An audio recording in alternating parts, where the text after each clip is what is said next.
Welcome back. Is there a place for gays and lesbians in the Mormon Church? Two groups with two very different viewpoints are meeting in Salt Lake City this weekend to discuss that issue separately.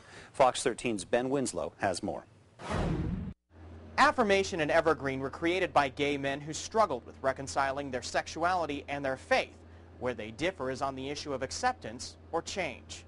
Robert Moore is a seventh-generation Mormon. I am not active. I would like to be.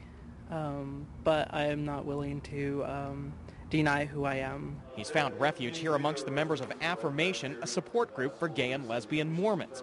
Across town, other gay Mormons are finding a different kind of refuge at the meeting of Evergreen, an LDS-supported group that claims to help people overcome homosexuality. There's a place for everybody in the church.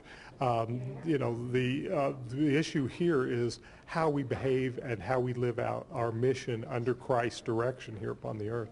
The issue of gays in the Mormon Church has led to some deep divisions. Wonderful kids, Deacons Quorum presidents, Eagle Scouts, Laurel's Class presidents, who sit because they trust their family enough to tell them they're gay.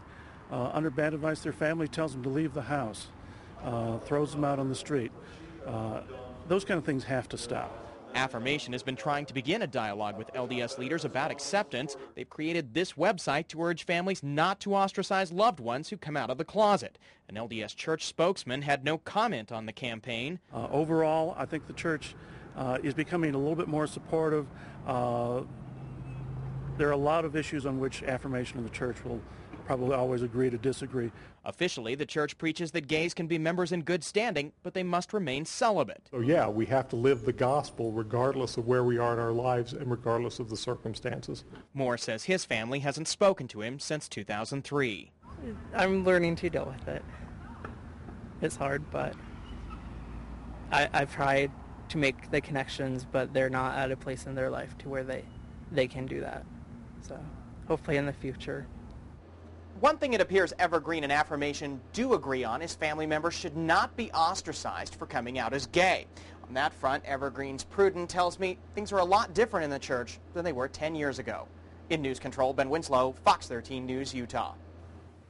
Elder Bruce Hafen of the LDS Quorum of the 70 spoke to the Evergreen Conference today. He said in part that being gay is not genetically determined, saying, if you are faithful on resurrection morning and maybe even before then, you will rise with normal attractions for the opposite sex.